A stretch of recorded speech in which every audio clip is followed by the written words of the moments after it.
Okay, so I want to talk about what you want to do with your life. What do you want to do? It's one of the most common questions that I ask my people on Instagram and on Snapchat. Whenever I talk to people, students and followers and stuff, when they email in, I sort of ask them, what do you want to do?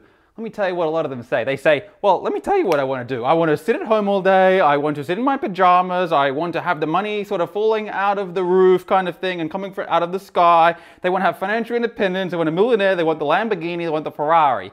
And what this is this is what they want to have. So this is your being. And down here like this, let me just get sort of symmetrical. This is your having, and this is your doing. You want to understand this, right? We have a being, we have a doing, and we have a having. And this is sort of like a pendulum that swings from side to side like this, because in life we have oscillations. We have oscillations between doing and having. We have an oscillation between giving and taking. And our being, we're human beings, our being encapsulates everything that we do and everything that we have. Understand that what you do is what you put out into the world. What you have is what you receive back from the world. So just understand that your doing is your altruism. That's your service to the world. So whenever I ask people, I say, what do you want to do with your life? Very often they'll give me this, they'll give me this list. I'll say, this is all the stuff that I want to have. This is my wish list, right? This is my list to Santa Claus. This is the stuff that I want to have fall out of the sky. And you'd be wise to understand that you won't escape a balance of doing and having. We have conservation laws in the universe, and you won't escape a balance of doing and having. You won't receive more than you give. And if you do temporarily, it won't sustain. You have to push out. You have to provide value. Otherwise, you can't expect to receive in fair exchange. The universe strives for balance and fair exchange. In fact, the whole monetary system is built on a system of fair exchange. The people who are the wealthiest, by the way, you go get all the billionaires in the world and you go and figure out how many lives they've touched. You take a Bill Gates and you figure out how many lives has he reached with Microsoft and his products. You take a Steve Jobs, you take an Elon Musk, you figure out how many lives that they've touched with their innovations, with their service, and with their technology. The things that they have done has afforded them what they have. So if you have a big list of stuff, by the way, I'm not saying don't have a big list. I'm not an altruistic guy.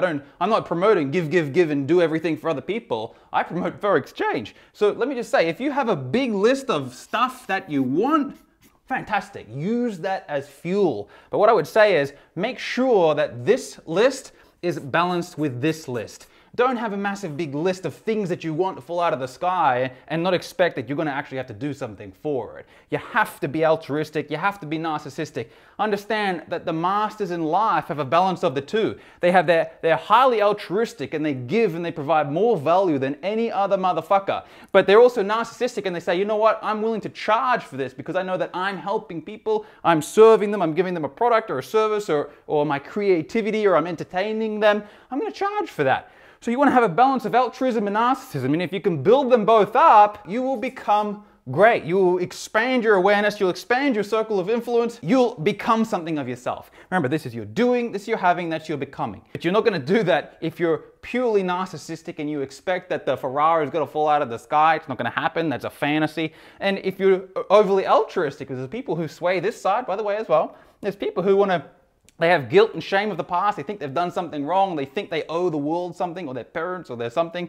And they have guilt, and so they want to go out and serve everyone. You know the people who start businesses and they say, no, I'll give you the lowest price. They try to give them the lowest price and have this and take that and don't worry, pay me next week. These are the overly altruistic people. They have a compensation of guilt that they're trying to do. They're trying to serve everyone, not charge, not reward themselves. So they sway over here. You have the other people who are sort of have like an expectation. They have a entitlement, I think is the word that they're using at the moment. And they're sort of narcissistic, expect everything without doing.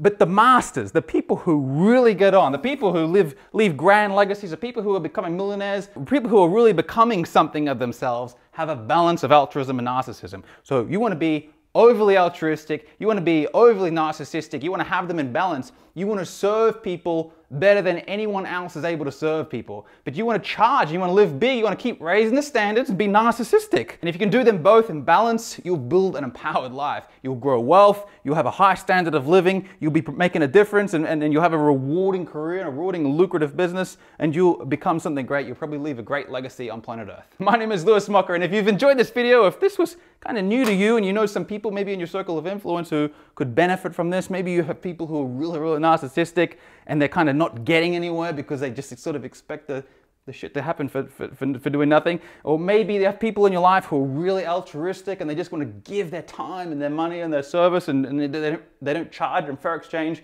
which is not sustainable. By the way, let me just go off on a tangent here. There's a lot of people who are really overly altruistic, and they're setting up these charities and their causes, and they haven't even themselves created financial independence yet. But they're going and setting up charities. If you really dig deep and if you really sort of cut down the crap and you dig deep and you find out what's going on with them, you'll find that they're probably compensating for guilt and shame of the past. They're setting up these causes to give back, even though they haven't figured out their own game yet, they haven't got their own money right. And in the long run, because they haven't got their own money right, they're going to have a limit on what they can give. So if they really wanted to give, if they were really inspired to make a difference in their causes that they're setting up, maybe they're doing a save the whales or save the trees or save the cows or save the kids with the troubled homes. If they're really dedicated to making a difference and giving to a charitable cause, they will look after themselves first. You've got to look after yourself first, otherwise you've got nothing left to give. If all of your energy is going to giving other people and you're on the bare bones, how much can you really give? You go and become a billionaire and you can start making a significant difference on planet Earth. Anyway, I thought I'd go off on that tangent because a lot of people swing over to this side as well, and that's just as disempowering as this. Narcissism, altruism, if you're imbalanced either ways, it's going to keep you back, it's going to keep you down here. When you can integrate them both and become really narcissistic and really altruistic to the same degree, secret to life. I hope you enjoyed this video. Give me a like, give me a share, give me the hoo-ha, whatever you gotta do. I'll see you in the next little mini lesson.